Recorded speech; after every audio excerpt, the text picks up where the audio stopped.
Mummy mummy મને આ મકાઈમાંથી કંઈ બનાવીને આપને. મકાઈમાંથી શું બનાવીને ખવડાવું? ચાલ આજે હું તને એક હેલ્ધી રેસીપી અને જેના વેજીટેબલ્સથી ભરપૂર હોય તેવી એક અલગ જ વાનગી કરીને ખવડાવું, અને તે છે કોર્ન ચાટ. તો ચાલો આજે આપણે બનાવીએ કોર્ન ચાટ.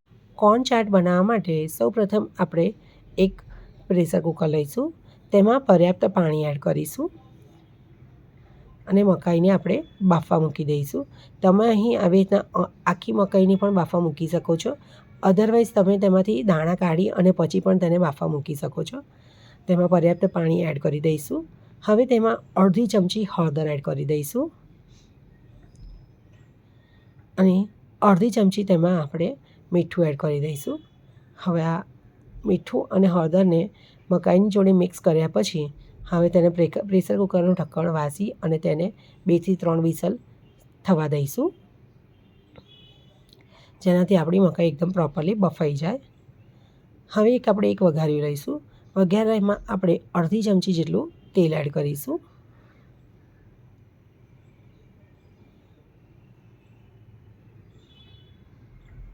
તમને મારી રેસીપી કેવી લાગે છે તે કોમેન્ટ્સ બોક્સમાં જરૂર જણાવજો, અને જો તમને મારી રેસીપી ગમે તો લાઇક એન્ડ શેર જરૂરથી કરશો. હવે તેમાં આપણે અડધી ચમચી જેટલી હિંગ એડ કરીશું અને તેમાં ઝીણા સુધારેલા કેપ્સિકમ અડધો બાઉલ જેટલા એડ કરી દઈશું. કેપ્સિકમની ક્વોન્ટિટી તમે તમારા હિસાબથી વધતી ઓછી કરી શકો છો. આ કેપ્સિકમને આપણે ઓવરકુક નથી કરવાના, માત્ર સહેજ વાર માટે જ તેને સોતે કરવાના છે, જેનાથી કેપ્સિકમનું કાચાપણું જતું રહે. હવે એક આપણે મિક્સિંગ બાઉલ લઈશું, તેમાં આપણે બાફેલા કોર્નદાણા લઈ લઈશું. અહીં મેં 1 કપ જેટલા કોર્નદાણા લીધા છે. હવે તેમાં ઝીણા સુધારેલા અડધો બાઉલ જેટલા ટોમેટો એડ કરી દઈશું.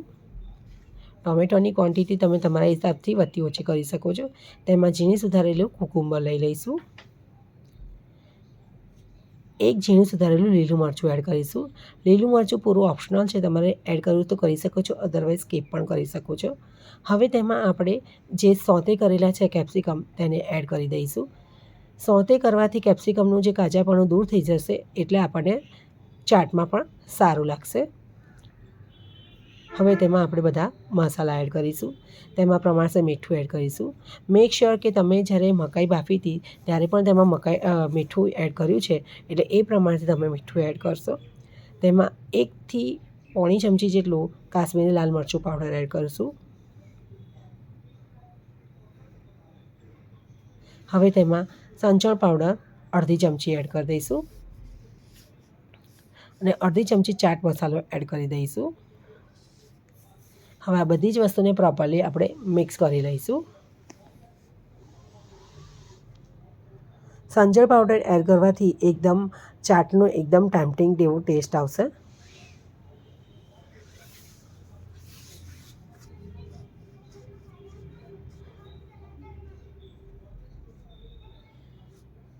અહીં તમે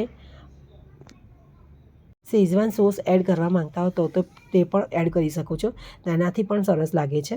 હવે તેમાં અડધું લીંબુનો રસ એડ કરી દઈશું અને થોડી કોથમીર ઝીણી સુધારેલી એડ કરી દઈશું.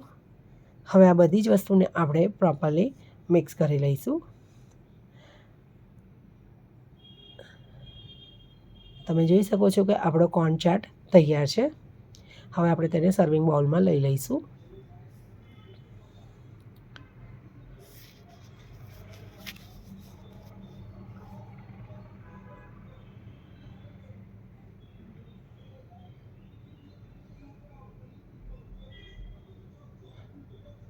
આ કોર્ન ચાટ તમે એકવાર આવી રીતના જરૂરથી બનાવજો, તમને ખૂબ જ ભાવશે. તમે ફરીથી બનાવશો એવી ઈચ્છા થશે. તેની ઉપર આવી રીતના લીંબુની સ્લાઈસ લગાવી દઈશું અને કોથમીરથી ગાર્નિશ કરી દઈશું. તો તૈયાર છે આપણો કોર્ન ચાટ.